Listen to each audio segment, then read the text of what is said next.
now to Antonio Novo from. Thank you, Justina, for your kind introduction. Hi, everybody. Very happy to be here with you speaking today on clusters and the I3 instrument and how can we, as network, contribute to the projects and the results of those projects. Can we offer the next slide, please? Okay, today we will have for you some slide of questions just to see what is the situation between us, between the attendants, and we will see a little introduction to the topic by myself. And after that, we will hear um, three use cases, we will hear three cluster managers that are participating not in just one, but several I3 projects. So with good experience on preparing proposals and making them reality. And after that, we will open the discussion between them and with your contribution also, of course. Let's go for the slide. So probably you are familiar with it, with the tool, but you can either scan the QR code in the screen or go to slido.com in your browser and use the passcode clusters I3. And the first question for you today is quite easy.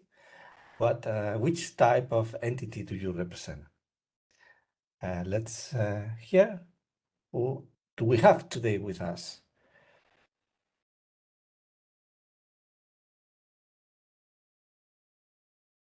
Of course, we should have a strong representation of clusters, but hopefully we will have other actors, yeah? Because it's important to share between all of us.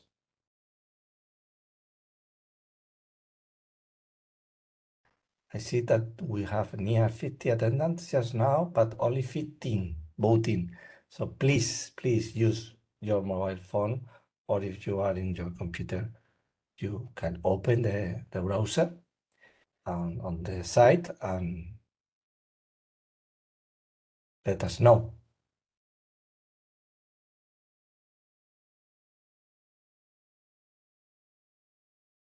Okay, I think that as introduction is good enough. Let's go for the next question.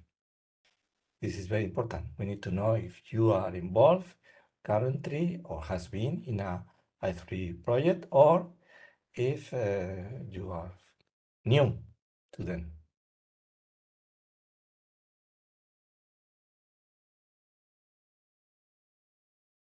So we can see that we have generally speaking a strong group willing to participate, and even a small group not familiar with I3. So we will hopefully help you in understanding.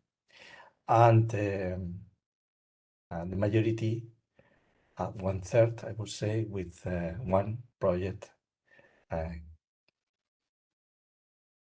where they have been involved. Okay, let's go for the next slide question. What does the word clusters resonate for you? What is this about? And please use your practical experience, not theory.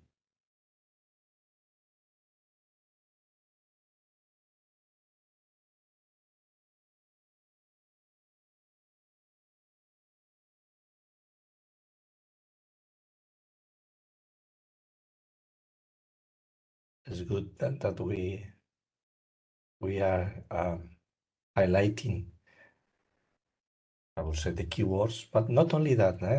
It's good to see that there are areas of strengths, trust,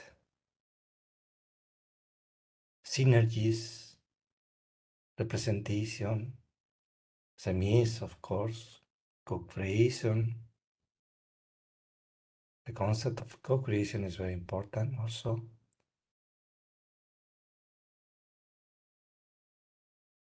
Very good. I see that we have reached 20 contributions. Let's go to the last question, if I'm not mistaken.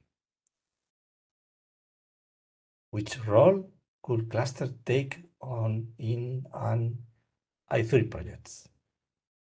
Which kind of roles do you foresee for them?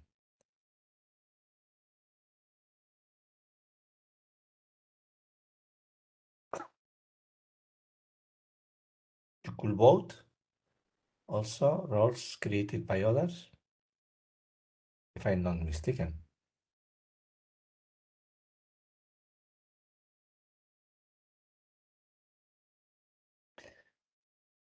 Capacity building, coordination, innovation broker, stakeholder engagement, very important.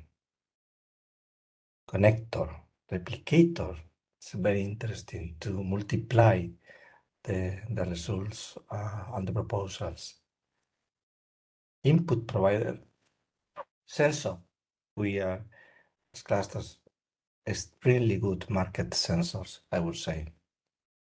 Catalyzer, also very important because we are able to create the critical mass needed for developing some actions and prototypes. Transfers, agents for the transferring of results. Excellent contributions. Glue between policy and industry. Absolutely yes. Okay, thank you. Let's go to the introduction we made during the past year and study for the ECCP, for the European Cluster Collaboration Platform, on the participation of clusters in the H3 instrument. This slide that you are seeing is just one introduction stating that there are more than 1,600 clusters registered on the ECCP based on Europe. This is a lot, and we even know that there are more because, for example, in Germany, the official registry of the Ministry of Economy, just in Germany, has 485. So, clusters are a collaborative industrial reality, and this is very important. And the capacity of engaging with them is one of the European values, I would say. Yeah? How we coordinate ourselves through this kind of collaborative networks. Next slide, please. And as you probably know, clusters are active in near every industrial ecosystem, probably all of them. It would be difficult not to find one where there are in clusters active, because we represent the need for collaboration, and collaboration is critical for the innovation now, not only for SMEs, but also for large companies. Next slide. We found in this study, I need to clarify that it used data up to summer past year, but we found that most of the approved I3 projects has a strong participation of clusters, 28 or 44. And in some cases, if we go for the details, there were calls where clusters were participating as near 80% of the consortium members or coordinating. Okay, and I think this is very important. This demonstrates the value of having the networks engaged on the projects.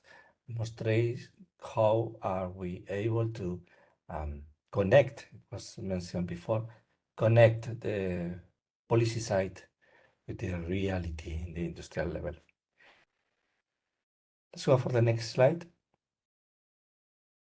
So you can see here the percentages. Strand one, the one with the biggest budget, has 71% of the projects engaging clusters. Some of them even with a majority of clusters. Strand 2 and Strand 2A and 2B has also a very strong participation to July. And we will explore why and how, why it's so important to have clusters in the I3 project and how we contribute to their quality, to the results. I think this is the last slide. Can you? No, it's true. This is about the word cloud generated using the titles of the different projects, and we can see that the most important titles are related to the European priorities. Now, yes, this is the last slide in these sections. Let's go for the first presentation on use cases. We have with us from Polymeris Clusters in France, Elsa Cousin and Inès Lejeune. Sorry for the pronunciation. One of Elsa, if I'm not mistaken, will share with us the cluster perspective, and Inès the public side. So thank you. Welcome. Thank you The very much. floor is yours. Thank you, Antonio. Good afternoon, everybody. I'm Elsa Cousin, European Project Manager at Polymeris. So Nina, can you move the slide, please? So Polymeris is the French competitiveness cluster for rubber, plastics, and composites.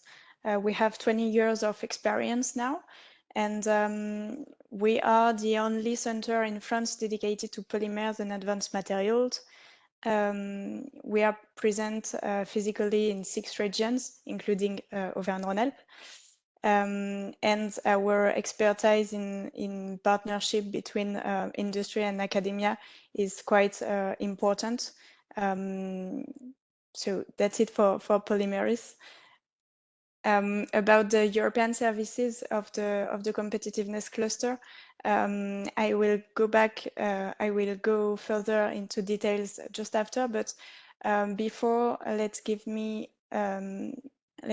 me give some key figures about the cluster. So we have 602 members among the network, including a large part of industrialists, and also some research and training centers, and also some other members, including laboratories, universities, and sometimes other clusters that are some partners for us. And we have also 15 investors and partners, just to give you a quick overview. Regarding our European services, you should know that we have a gold label since 2013. We have been involved in more than 37 European projects since the beginning of Polymeris. And we have some members in Europe, outside France, but it's not the biggest part of our cluster, because of course the services are more interesting for the French members. We are a Eurocluster consortium leader, and we are involved in some networks like ECP4, DFRA, DLK, ECCP, the Regional Europe networks, and another network in France named National Thematic Group, which is in link with the ministry regarding the cluster 4, 5, and 6 of Horizon Europe. This is just to give you a quick introduction about the European part of Polymeris.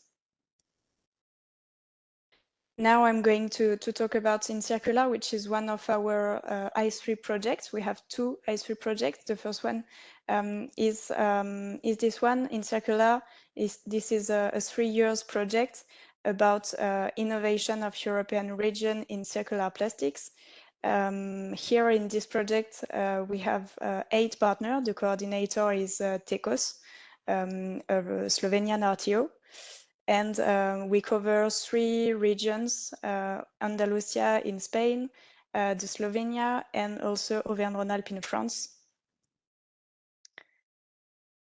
Next slides, please. The impact of FinCircular concerns the job creation and the positive environmental impact, of course, but also the idea is to create an interregional cooperation between these three regions in Slovenia, Andalusia, and Auvergne-Rhône-Alpes, and to create a regional innovation focus and link. Of course, the public awareness of recycling and sustainability in general for plastic waste is one of the main goals of the project. In this project, Polymeris has the role of managing the open call, because there is some funding to give. This is a financial support for third parties. So we have in this project 360,000 euros to fund SMEs. The SMEs funded should be in one of the three regions that we cover, and the SMEs have the goal of proposing a solution to improve the recyclability of plastics in the value chain that is covered by the consortium of the project. So they should propose a solution to improve physically or digitally the value chain.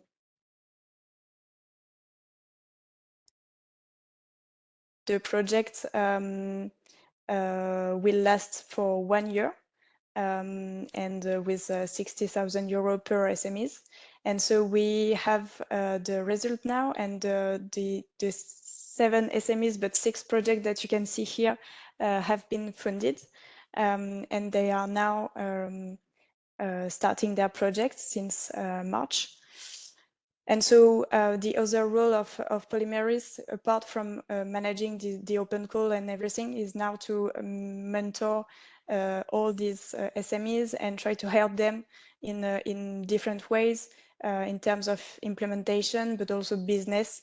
And we have inside the consortium a partner for each project that is responsible for exchange locally with the partner, so in the local language if needed. And yeah, this project will end in March 2026. Apart from InCircular, we have another project which is ongoing and is going to end in October, next October. The name of this project is Value for Pack. So this project was born after we realized all of our partner in S3 food packaging partnership had common objectives. So the idea was to bridge investment opportunities to achieve a resilient EU food packaging value chain in all our sector. And the idea was to support our companies covering all the value chain in engaging interregional innovation projects and initiatives, develop new business ideas, and make some concrete innovations related to the 4R from the circular economy, so refuse, reduce, reuse, and recycle. And the project started in November 2023. The main question in this project was how to support our companies in finding those interregional collaboration. So we implemented a precise timeline to launch the activities. First, we launched a call for ideas to make innovative companies from all the ecosystem more visible at the European level. Then we supported them in presenting and preparing a pitch about their project. And then there was a pitching event. So more than 20 companies pitched in front of all the partners. And then an entire ecosystem dedicated to matchmaking between ecosystem of each partners was created. At the end of the project, we are planning to allow companies who reach this interregional collaboration to pitch and be more visible thanks to the final event, supporting them in developing their business and of course their innovation. About the partnership of Value for PAC, the project is coordinated by Nature Reef, a Polish partner, and we have here all the partner inside the project. About the role of Polymeris in this project, it was a bit wide. We divided our cluster and Polymeris role in 3 main actions. The first one was to strengthen the connection between our ecosystem, all our ecosystem, and identify all the actors, all the existing projects and initiatives in order to create an entire innovation roadmap. It was the big action at the beginning of the project. Then we identified and supported companies' innovation projects by launching a call for ID, organizing the pitching events, and allowing them to get support to launch concrete interregional business cases. And finally, the support is going further with our services developed. So we developed an interregional funding radar describing every open call in agri-food at the EU level, reaching an active ecosystem that is meeting every month, and organizing the next steps by our S3 Food Packaging Association. So this role was a bit wider and closer, I would say, to the role of a cluster, but both projects were really interesting. And if I can go on with the lesson learned and the feedback, I would say that the Cascade funding tool is really relevant inside this I3 project. And thanks to our role of manager of this funding in different projects, we have improved our efficiency. So now it's easier for us to have this role and to understand really how to reach the SMEs from our network, but also from the others, what they need also. I3 is also an interesting instrument of funding to involve SMEs, even if there is no financial support for third parties. This is still really interesting, and we can reach easily the SMEs from our network, so it's quite interesting, and give them some support and try to have interregional collaboration, so it's quite a strong instrument. And to conclude on my side, in France we have only 2 regions that are considered as more developed regions. The rest of the regions in France are in transition. And these 2 regions are Île-de-France and Auvergne-Rhône-Alpes. So it's quite interesting for us to involve these regions in this type of instrument, in type of project. And this is my transition to give the floor to Ines to speak about the Auvergne-Rhône-Alpes point of view. Thank you, Elsa. So to briefly present myself, I am working at the Auvergne-Rhône-Alpes region at the delegation of the region in Brussels. And I wanted, you will see on the next slide, to present you briefly how the region supports cluster, and especially why the region supports I3 projects, and more generally the smart specialization and or how it supports also smart specialization strategy. So first, in the Auvergne-Rhône-Alpes region, we have adopted a regional scheme that sets the framework for regional economic actions, and which include especially priorities for support to enterprises, internationalization and innovation. And in this regional scheme that we call SRDE2I, so it's very French acronyms. We are particularly attentive in the specific needs of key industrial sectors that we have identified and listed in this regional scheme. So there is especially 4 sectors of excellence that build of a smart specialization strategy, what we call a S3 strategy.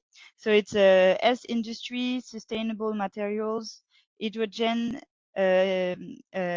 artificial intelligence, and microelectronics. So these are the 4 sectors of excellence and we also focus on these 4 sectors to finance with cohesion funds from the European Union. But then we also have identified 13 key sectors that are also really important at the regional level, and that we also intend to support. So in this 13 key sectors that you can see on the slide, we have, for example, plastics or textiles or other also other sectors. So then the European, the Auvergne-Rhône-Alpes region has set many ways of action to support clusters, and the cluster support and its cluster policy is an essential pillar in the implementation of the Auvergne-Rhône-Alpes region economic development policy. So we can say that we have 3 main pillars in our cluster support policy. So first, we have we support actions of clusters that can enhance the competitiveness of companies in the sectors represented by regional clusters, and that are mainly also responding to our regional key sectors and sectors of excellence. We also support clusters in their actions to support companies in the face of major transition, and especially like the green transition, the energy transition, and the digital transition. And finally, we also have an important pillar on the promotion of regional sector on a European and international scales. So we will, for these 3 objectives, we will support clusters financially and also through guidance and close follow-up to help them to implement this or to reach these objectives. On the next slide, I will explain more specifically why we are supporting I3 projects and why and what is the role of cluster in all of this. I don't know if you see the slide. Okay, so at the Auvergne-Rhône-Alpes regions level, the support to I3 projects is integrated more generally in the smart specialization strategy of the region. So as part of the regional scheme that I presented before, we also have an action to support clusters in their integration into networks, and especially European networks. The aim is to support clusters to make better use of European networks to increase companies' capacity for innovation. And if we follow this logic of supporting the integration of cluster into networks, the Auvergne-Rhône-Alpes region is also supporting clusters who want to get involved within S3 platform or partnerships, and in the development of European interregional innovation projects like I3 program. So for smart, like for S3 partnerships and I3 projects, we support clusters in their application by providing them letters of support. And we can also have another level of involvement at the regional level. Some I3 projects have indeed asked us to get involved in the project. It's always or it's often concretely to be part in regional advisory boards that gathered all the region that are representing in the I3 project.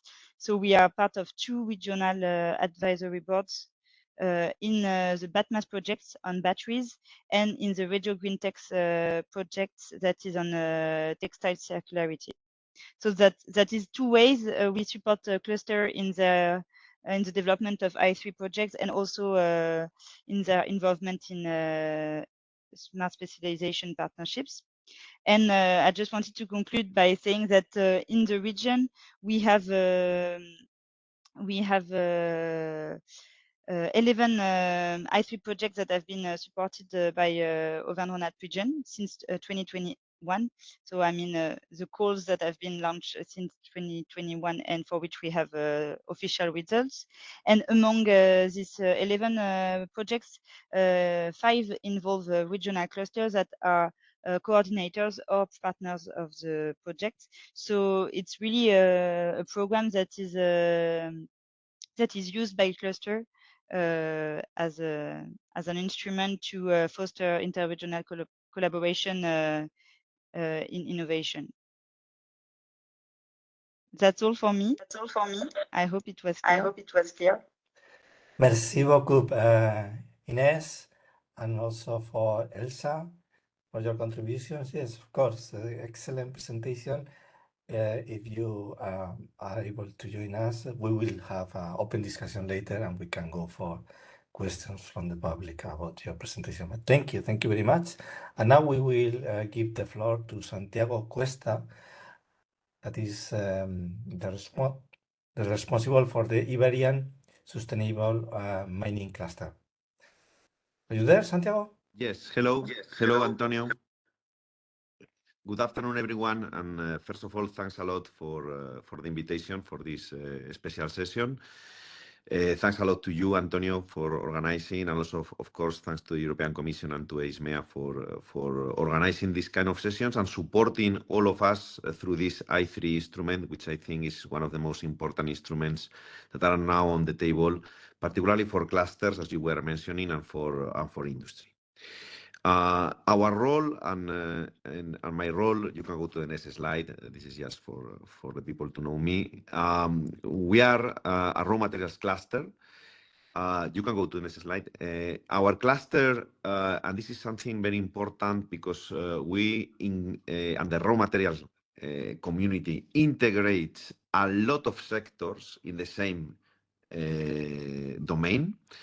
This is that to clarify that most of the time raw materials are identified fully with the mining, with the extractive industry. But the raw materials is not only mining, it's about digitalization of the sector, it's about sustainability, environment, restoration, water, economy, attracting of investments, social responsibility. This is very important. Working with the workers, working with the health industry to protect the workers, because mining and raw materials are extreme conditions works. So our cluster tries to integrate the full value chain of raw materials into one. And we are happy to share with you that we are currently the most important national cluster in raw materials and one of the most important and active in Europe. We integrate about 85, 90 companies plus universities, plus competence centers, technology centers in addition. And we are highly focused into the European arena. Next slide. As you see, we are not only actively working in the I3 instruments. In the last 3 years, now we are running more than 25 European projects. We are highly competitive thanks to the quality of our partners, of our shareholders, stakeholders, and all the associate members part of the cluster. We really try to integrate innovation. This is one of the key words that were discussed at the beginning of the session. No, innovation. So it's one of the roles of the clusters, and in raw materials, innovation is one of the drivers, as you will see. Next slide. When we are discussing about raw materials, and these are the outputs that I summarized it very recently in an investment forum that we organize every year, we try to give the people two lessons to learn. And I want to share these two lessons directly, fresh from this investment forum, with you, with the different cluster managers and with the i3 instrument. The first one, probably you are aware, critical raw materials are not just about an industrial issue. It's about the humankind. It's about our well-being. It's about our sovereignty. It's about our future. We know about the current geopolitical situation. Without raw materials and without critical raw materials, there is nothing. We are in the very most important step of the value chain, for everything, for all the European industry, for all our things. And that's where the clusters make an important role. In the raw materials community, the clusters are really a pillar. It's a pillar for cooperation. It's a pillar for bringing innovation into the companies. It's a pillar to cooperate with the regional authorities, because raw materials and mining is about endogenous resources. That means that they belong to the regions. They belong to the people in the regions, because they belong to the ground. And this is very important because without social acceptance and without working with the regions, we cannot set up mining projects, raw materials projects. We cannot connect with the full value chain. Again, this is the role of the clusters. And we cannot attract investments. Without investments, there is no project on raw materials. If we are not capable of attracting investments to the territory and to facilitate to the companies to implant their projects in the territory, focusing on innovation, sustainability, social acceptance, plus the money, plus this investment, it is impossible to foster any kind of raw materials project. And our cluster and the cluster in this concept play a very, very important role. And the i3 funds, as we will see as my presentation goes ahead, we are going to really discover that the i3 is a very powerful instrument to fulfill these objectives. Next slide. So I will not enter into all the details, but you know that there is a very important act, there is a very important legislation now, which is the Critical Raw Materials Act, to try to palliate and to try to ensure the sustainable supply of raw materials to the global European economy and to the global European industry. This is an action of the European Commission. And our raw materials cluster, is allied with other clusters in Finland, in Portugal, in Bulgaria, etc., to really be sure that we fulfill this Critical Raw Materials Act. Next slide. Which at the end is trying to have very particular objectives, like ensuring the extraction of the raw materials in the European soil, in the European grounds, helping or bringing innovation for improving the processing and bringing new sustainable technologies that maximize the efficiency of processing of the raw materials, generating the technology needed to recycle the raw materials. So again, we are speaking about not only secondary mining or recycling mining from the mining tailings, but also from the circular economy. Again, another transversal value chain together with the industrial symbiosis that are very important in this act and are very important in the raw materials value chain, connected with other clusters. Digitalization, trading. You see in the slide all the summary, not entering into all the details, but you can start to hint why clusters and the i3s are super important in this domain of raw materials, because our value chain of raw materials is not isolated or focused only in the raw materials. It's cross-fertilized by digitalization, environmental sustainability, social acceptance, recovery of the land, etc. Next slide. So this is why we have constructed, and this is part of the discussions that we had with the former Commissioner Thierry Breton in one important breakfast, we have constructed the full value chain and the valley of death of the raw materials. Why or what are the most important weak points that the value chain of raw materials could have when we are thinking from Europe, and how to palliate, how to solve these problems. And one of the most important problems, or one of the most important levers to activate, are the relationship with the local authorities, again, I3 instrument, the relationship with the communities, social license to operate, again, transversality of the I3 instruments, and very important, bringing investments, again, one of the driving forces of the I3 instruments. Next slide. And as a matter of fact, the clusters are the core of all this creation of industrial resilience innovation ecosystems, which is the leitmotif of the I3 instrument, and also one of the leitmotifs of DG Regio connected to DG Grow. This is very important. We are connecting two very important sections of the European Commission and the European effort that we are all doing into the creation in the regions of these industrial ecosystems, where the clusters are really the nexus, are really the Gordian knot that we are going to integrate all the industries, all the components of the value chain, to cooperate together to bring synergies and to bring investments for establishing raw materials project.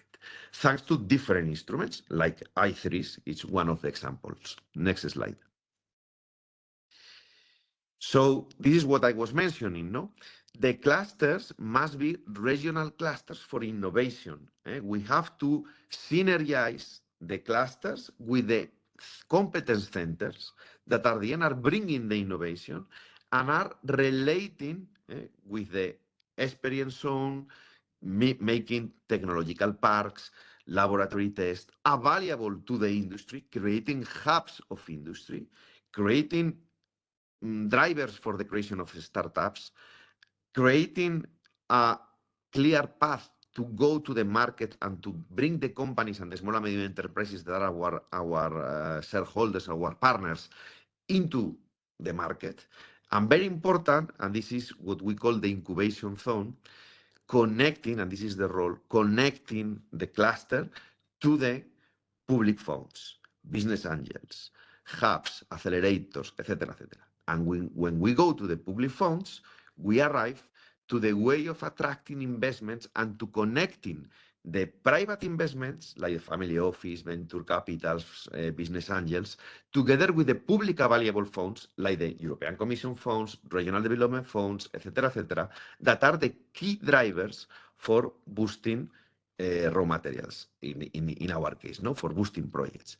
And when we think in the I3 funds, this is very important for raw materials because that connect, next slide, the efforts that we are doing in the regions with the smart specialization platforms. In the case of the raw materials, we are connecting the mining industry platform, the advanced materials for batteries, the sustainable building, the small and medium enterprise integration into Industry 4.0.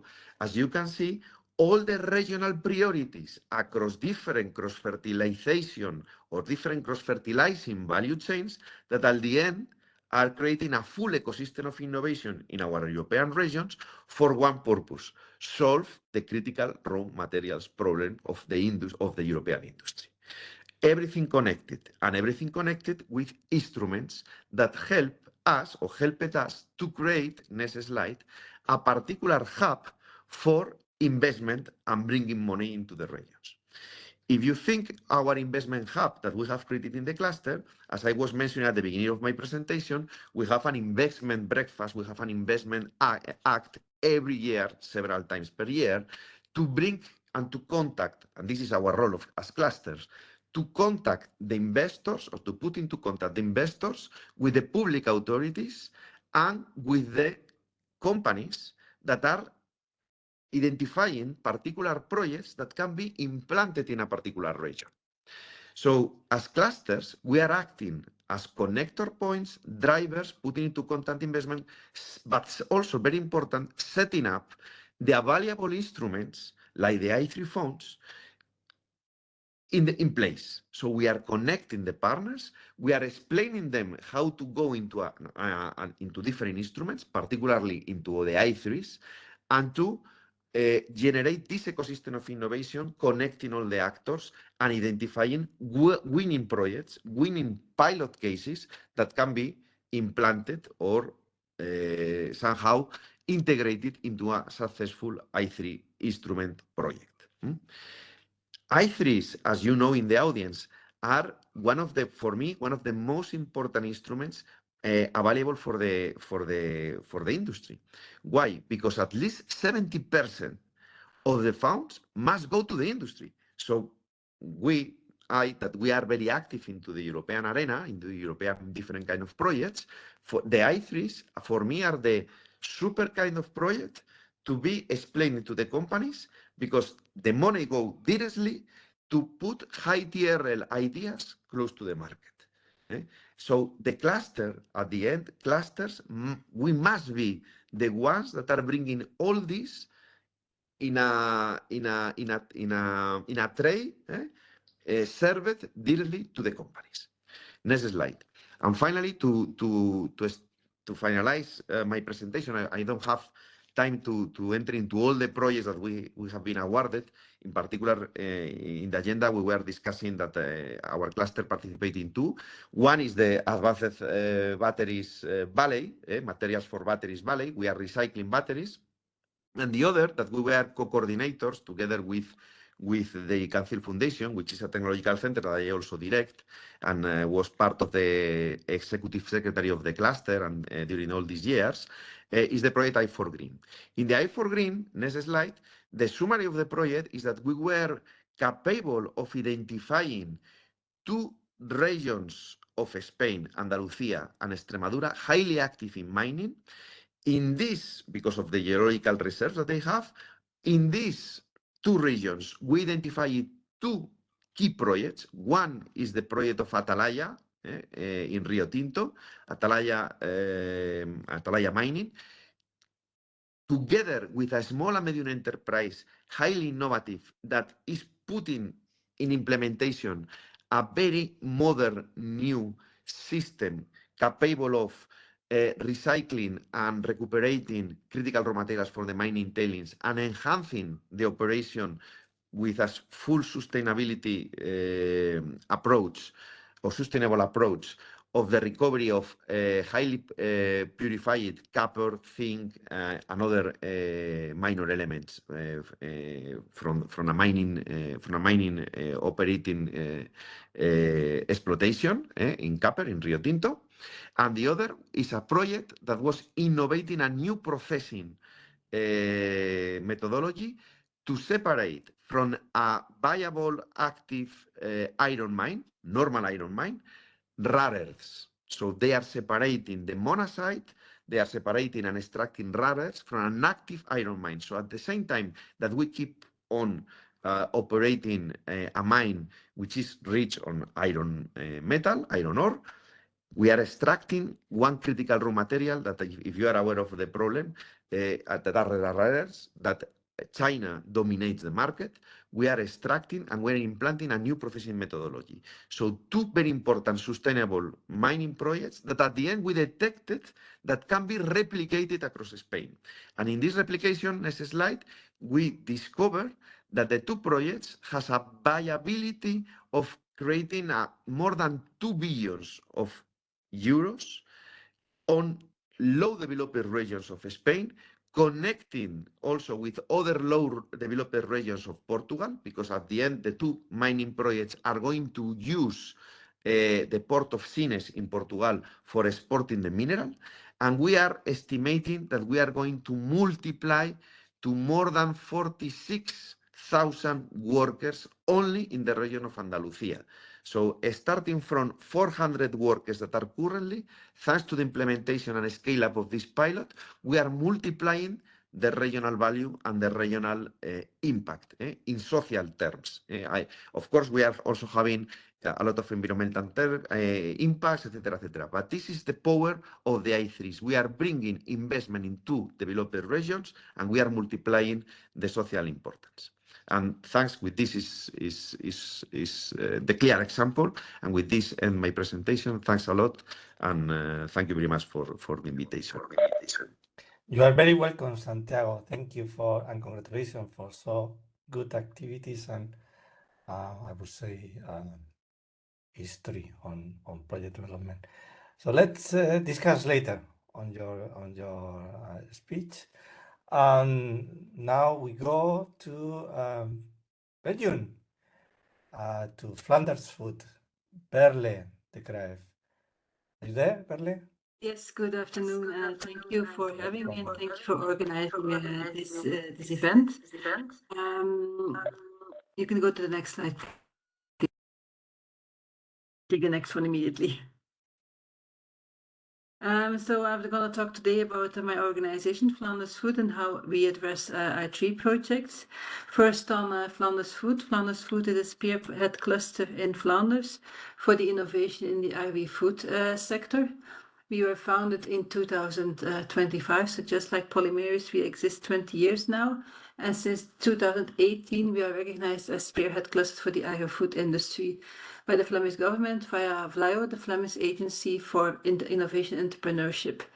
And in this role, we act as a central point of contact within the innovation system, bringing together stakeholders across a triple helix to boost the sector's competitiveness, manage dedicated innovation funds, while also developing projects under other Flemish and European funding programs and building international partnerships in areas like Industry 4.0, nutrition, packaging, sustainable resources, etc., all with the goal to strengthen the competitiveness and resilience of the agri-food sector. And if you have to summarize Flanders Food in 3 words, it's strategy, innovation, and collaboration. Not coincidentally, the same words that came up in the Slido earlier in this session. Innovation we see not only as new products, but also process innovation, development of new business models. Strategy means that we focus on the long term, identifying both challenges and opportunities for the industry, not only within the full value chain, but also as in response to societal trends and needs. And as the innovation platform for the agri-food industry, we do take a strategy-driven approach, collaborate with companies, research institutes, and other partners across the value chain. If you have to put it in numbers, we currently count 300 industry members, mainly food companies, but also 10 knowledge institutes, and have an active network of 800 companies. This is translated into 70 running projects. These are, of course, the numbers, but there's also a dedicated team, and you can click once more. A dedicated team of 35 people behind this to making this happen every day. Next slide. When you speak about strategy, we are organized into 4 strategic elements, 2 knowledge-driven and 2 business-driven. On the knowledge side, you have leader knowledge, where strategic research and innovation roadmaps are developed together with industry that guide joint knowledge creation for our members. In leader knowledge, we bring this existing and newly generated knowledge to the broader audience for the food companies to ensure that they can get to work with the knowledge that was generated in other projects. Then we have on the business side, accelerate efficient and effective innovation. And this is all about helping individual companies, turning this knowledge into tangible outcomes. For this, we also use a wide network of pilot facilities in Flanders. And then finally, cross-create value chain brings diverse stakeholders together from different sectors, from food, from technology, from health, to foster a culture of open innovation, creating win-win opportunities, bridging gaps, and uncovering new business potential. Next slide. And the same strategy we also used for European activities.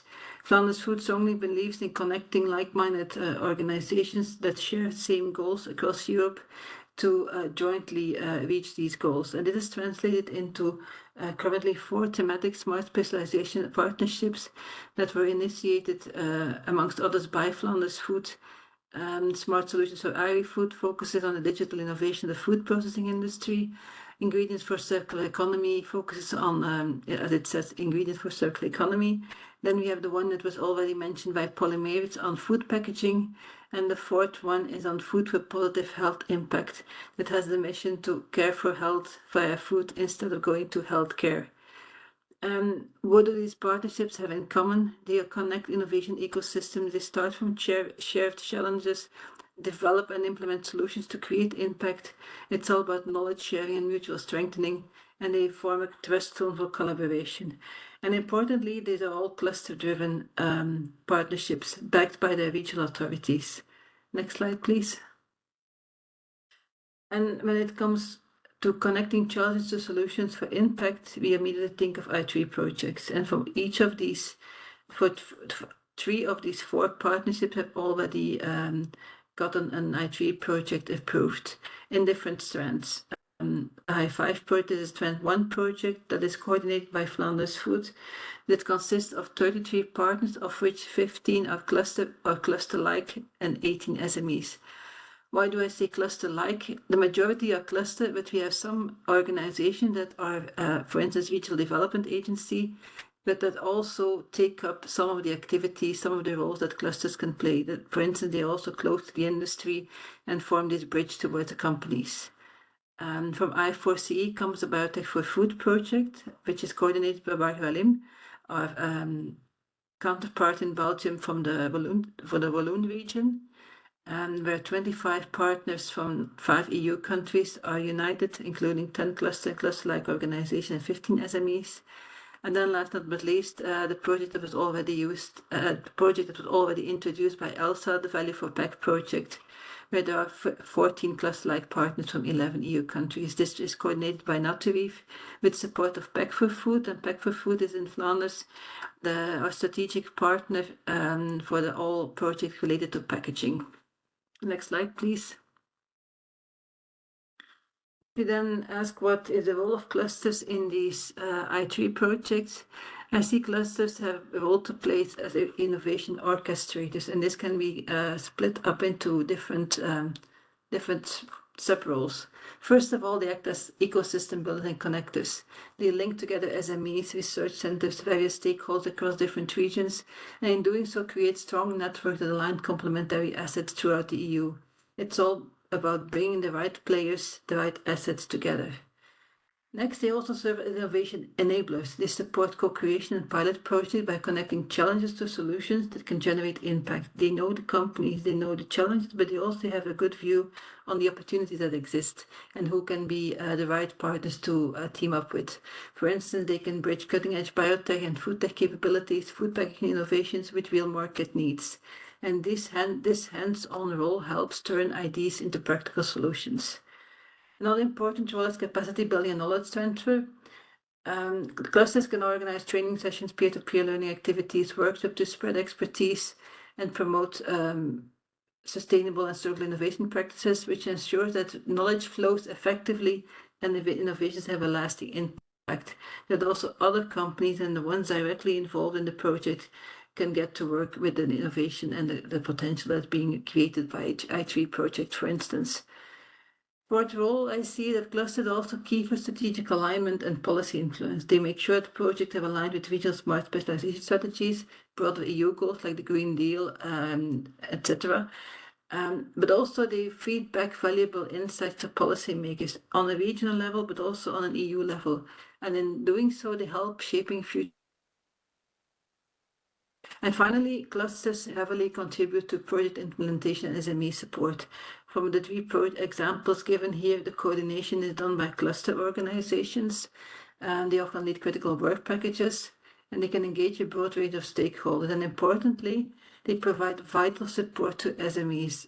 I3 is a great instrument, but for an SME who has never tried a European project before, it can be quite daunting to navigate through all the requirements to the portal, etc. So clusters can really be crucial here to support them. And of course, clusters can also help these SMEs to scale their innovation across Europe. So in essence, clusters act as the glue and the engine, connecting ecosystem, enabling innovation, building capacity, aligning strategies, and making sure projects deliver real impact on the ground. Next slide, please. We already heard a lot about the Value for Tech project, so no need to cover that one. I chose to zoom in on the High Five project as an example, as that is the one I'm coordinating and thus know best. High Five stands for Enhancing Digital and Green Growth in the Food Processing Industry via Interregional Innovation Investment. We got a bit creative to find the acronym, as you can see. It's an I3STEN1 project that ends in November of this year with a budget of 11.6 million euros targeted to implement, bring to market innovative digital solutions for the concrete challenge of SME processing companies. Solutions developed by SMEs and for the needs of SMEs. And in doing so, we strengthen the European agri-food value chain and contribute to a more digital, sustainable and resilient agri-food sector in Europe. Next slide, please.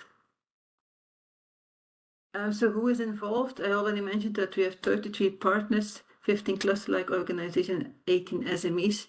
Here you can see them plotted on the map.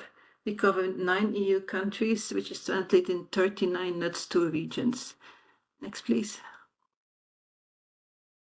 Yeah, you can click again. So yeah, you can just click.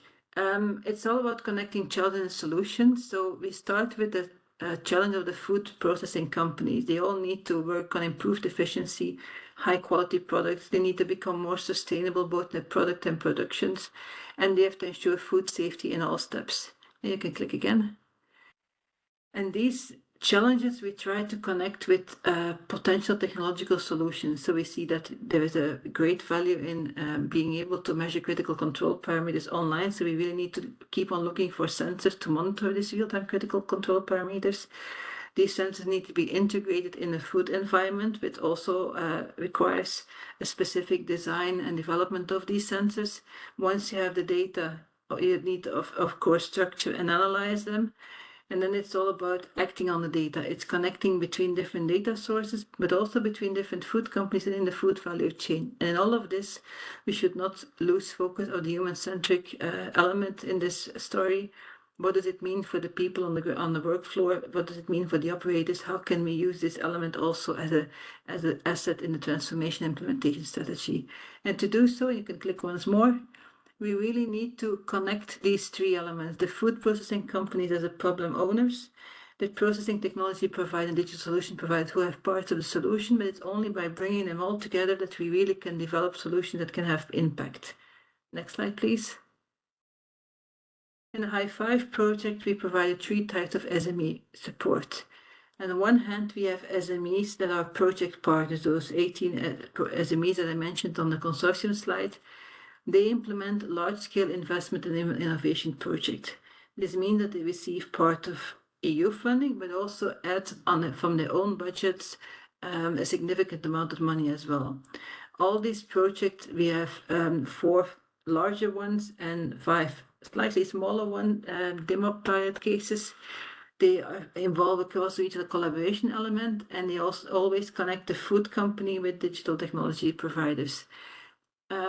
Here the clusters take the role, and I think Elsa also mentioned it is important that these companies have a regional contact point that can help them in their own region, in their own language, with their daily issues, and act as a daily contact point to ensure that they find solutions for the challenges they are facing, and it can get back to the group.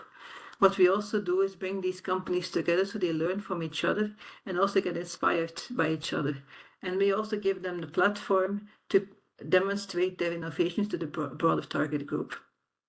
We have complemented it with cascade funding. We have had 2 open calls to fund smaller scale innovation projects, also with the same idea to connect food with tech and digital companies. And this helps to expand the network of active SMEs to ensure collaboration across these different regions in Europe, and ensure that in the regions involved, innovation and competitiveness gets enhanced.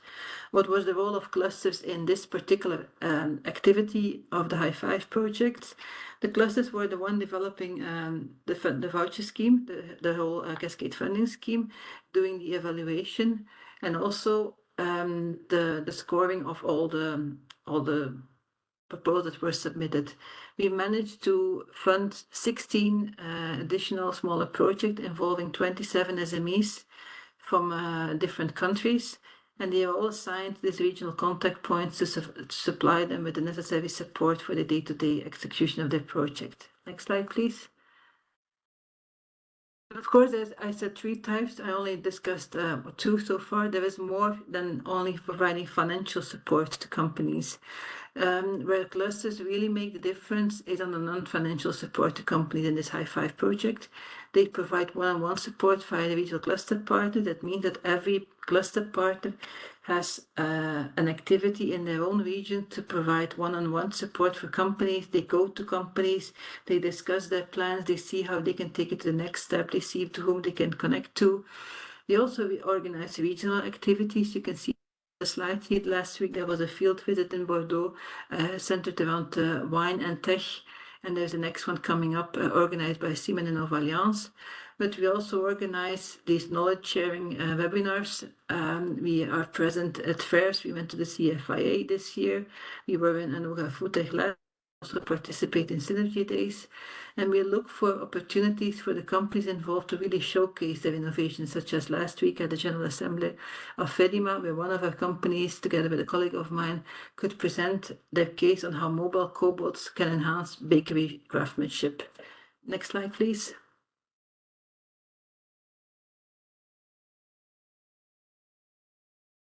Of course, this was a very, in a nutshell, our project is coming to an end in November 2025, but already end of September and 1st of October, we showcase in 2 days what the impact is that was created by the companies, but also, and here is the link towards feedback to policy, etc.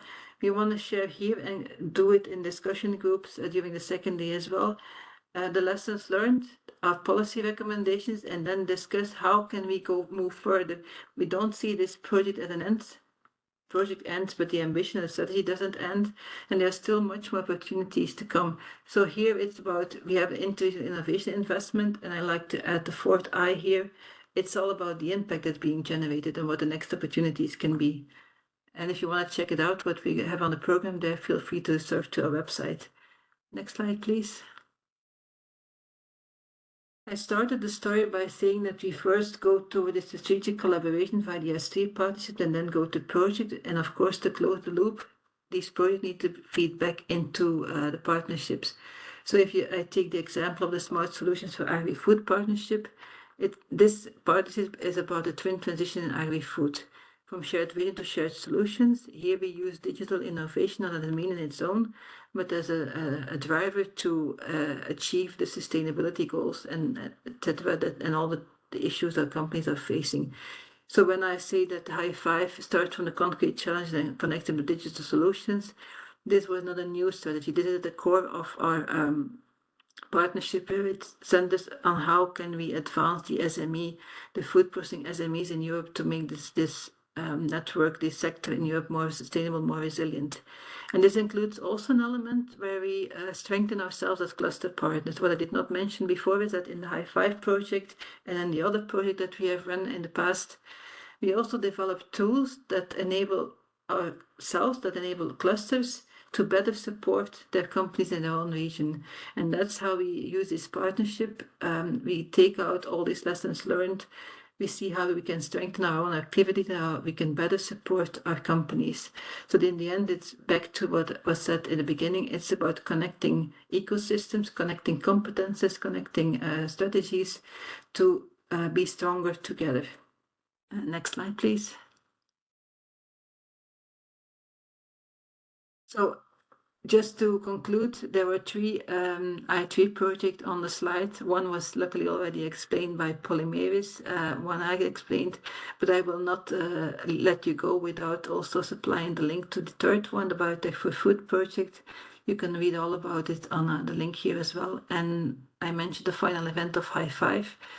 But for Value for Pack, there's also a final event taking place the day after the one from High5. So if you want to go to Belgium to see the final event of I3 project, you can combine 2 project events in one trip. Thank you. Very welcome, Darle. Again, congratulations for all the excellent initiatives that you are developing. And now it's time for the open floor to everybody, to open the floor I don't see in the chat any question as far as I can see. So I will encourage you to either raise your hand and we can, I think that we could give you the word just to directly address the speakers, or write down just questions in the chat. Is there any raised hand now? If not, I will launch my questions and hopefully rectify. Okay. For the four of you, what would be, in your opinion, the less well-known capability of the cluster community, of the clusters contributing to these kind of projects?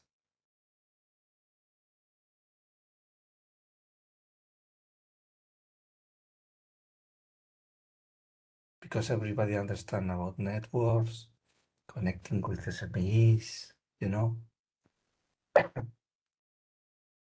But what is not so well known?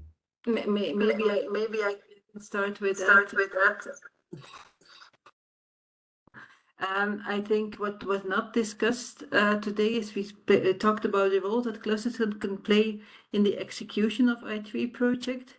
I think they also play a big role in the initial idea of coming towards an I3 project. So you already need to have in mind which companies could be beneficial, could benefit from this type of project. So it is the known activity of connecting ecosystems, but it's important in all activities, not only in the execution, because then you already have your group together, but also in filtering through all the companies you meet, the ideas you see, the potential you see to really come together with these companies and lead them towards an I3 project, and also show them what it can mean for them. It's a big de-risking of innovation, this I3, what it poses. It's not always clear to companies if it would be something that they need to embark in. They need to scale a certain barrier to join it, especially when I'm talking to food processing SMEs.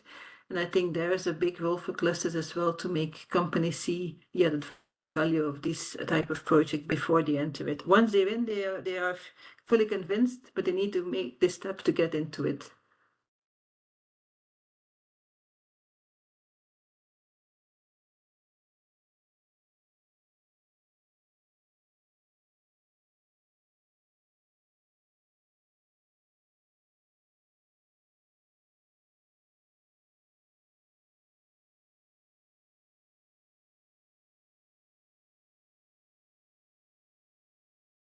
No? If not, I can go to the next question. But before, I want to share, I don't know, skills, you know, all the programs on skilling, reskilling is not so well known. And I think that many clusters are working on that and can be part of the budgets also. Okay. So again, I don't, yes, I see several questions now. Perfect. Okay, so from Betty Milano, does I3 instrument support through services the cluster integrating phase of a proposal?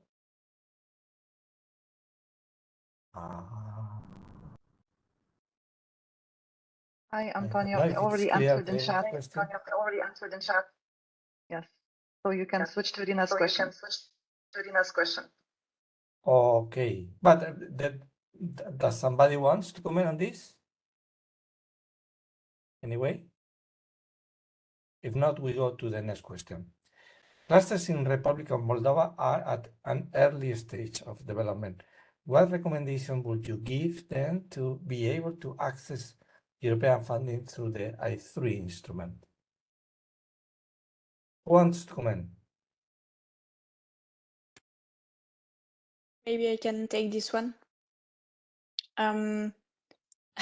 So I think that the thing that are important to go to the I3 instrument is to inform you really well about what is asked in the proposal. Thanks to there are a lot of webinars about that and a lot of documentation. So take time to get into that. And then I think that it's important also to have some action on interclustering in order to exchange with the right partners and see with them how to propose something, because the partnership is quite important, I think, and a lot of people are already experienced with this instrument. So it's important to take this experience and try to go with them in order to have a strong proposal. I don't know if somebody. Thank you, Elsa. I can only agree with what Elsa was saying. I think it could be an added benefit from development clusters to look into the different S3 partnerships that already exist and see if they have activities in the same thematics. Maybe connect to them, and this would be a good way to evolve then towards I3 projects.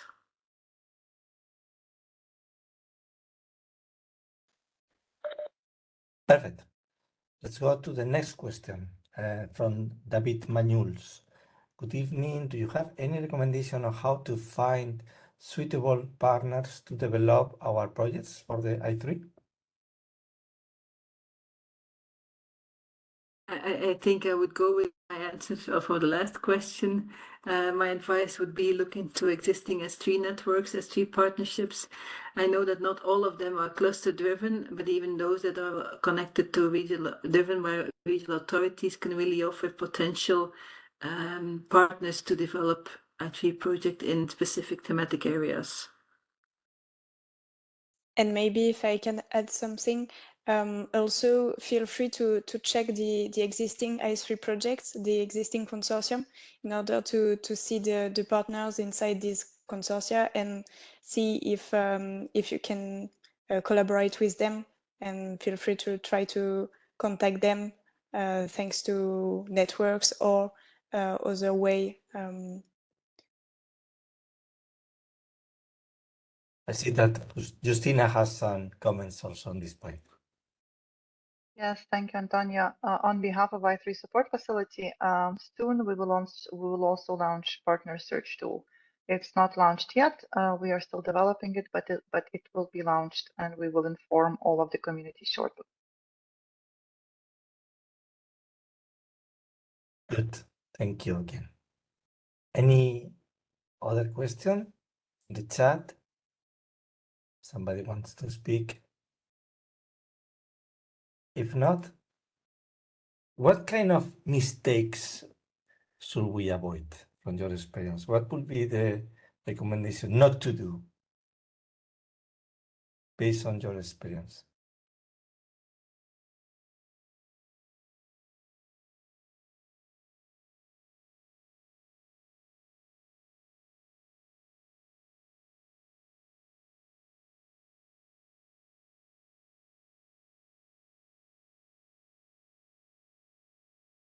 It's not an easy question.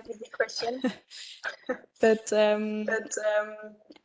I would say that the one of the thing to avoid is to try to recycle a project even if it doesn't fit with the recommendation and the request of the call.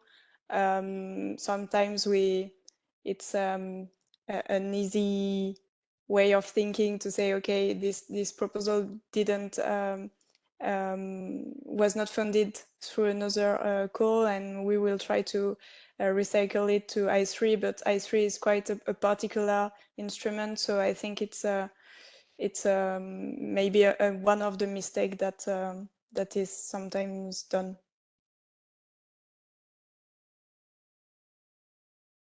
If may I, Antonio? Yeah. Yes, one of my recommendations or the mistake to avoid is to bring into the project, or to have an idea that at the end is not related to something highly industrial that is going to be implanted. So if you are not going to put something into value with a clear industrial partner, don't bring it. If it is too academic, too innovative, no. It has to be high TRL, something that is of interest to the industry, because at the end, if you check the evaluation rules, the impact is very important. It's much more important than the excellence. So at the end, what you are going to or the evaluators, what are going to look into the project that you are presenting, is that it generates a value in the innovation ecosystem. Don't forget that we are speaking about I3s, which is interregional innovative innovation within the innovation ecosystems in the regions. And also don't focus only on one region or on a couple of regions. The value of transversability or transference between the regions must be there. So highly industrial and highly interregional, generating impact across the different regions, clearly well measured impact. So the figures has to be there.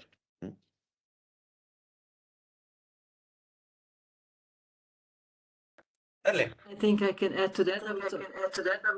I was also going to say, start with your impact first. If you write your I3 project, make sure you know very well what the impact is that you want to achieve, and that all your pilot cases or your demo cases that you include in your project contribute to this impact. Make it as quantitative as possible. And also, and that's especially what we've seen with food companies, if there is no real added value for those companies to really find a cross-regional one, it's not the ideal case of saying we will connect a Spanish company with a Hungarian company and they have never talked before. This will not work. This can happen if there already exists a certain trust zone between these type of companies. And that's a challenge for I3 projects, to really set up this individual collaboration. It can definitely work, but it needs, that was my one of my key points earlier, it really needs this preparation, setting this trust zone to really make sure that we have sufficient cross-regional industrial cases in place that can really fit into an I3. So it's not something that you start from scratch and in 2 weeks you have 2 months you have written the project, because you really need the involvement of the companies as well, and this requires some more preparatory work.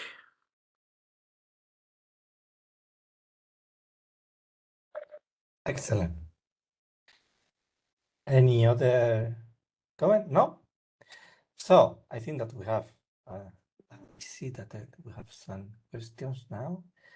Can SMEs located in regions that are not part of a I3 project proposal apply for cascade funding announced by this I3 consortium?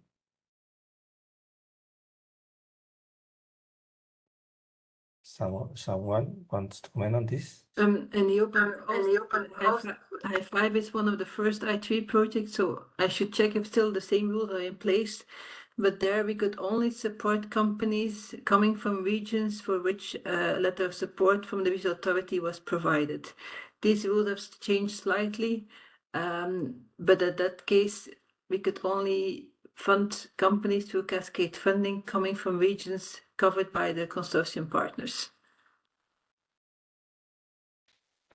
Thanks, Perle. But I think this depends on the approved proposal, meaning it's something that is flexible and it depends on how the proposal has been defined, if I'm not mistaken. But then a rule set by I3, but I said this was in 2022, we're now 2025. Insights have generated new changes to specific elements, so it's something that I would say we really should check the current funding document, the current call document, to find the correct answer for this question. Thank you, Perle, again. So on the next point from Ugne, is this information shared today? We will be sending some form of provided emails. Justina, would you tell us? Yes, of course. Thank you, Antonio. Of course, everyone who registered for the session will receive materials as soon as they online. you will receive them in email. Alternatively, you can find it on the website I just shared here, together with the other recordings of our I3 support facility virtual events. Okay, perfect. Thank you. So, last minute for everybody. Just one last minute comment. I don't know, I would say, what would you highlight in your last minute? So, first, I will invite Elsa. Yes. I think I would highlight the necessity of participation of cluster in I3 proposals in order to be involved and also to involve our own stakeholders and to have a strong impact. Thank you. Ines.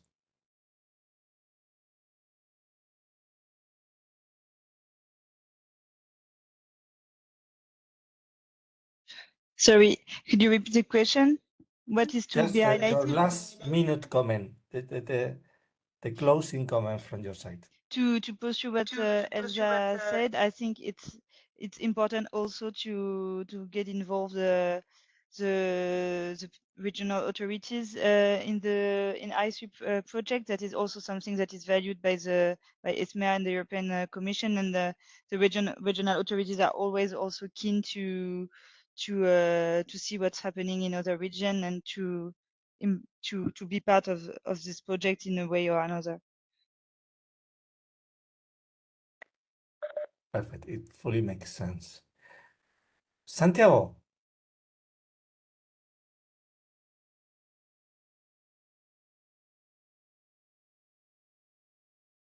I don't know if Yes. Santiago is with us.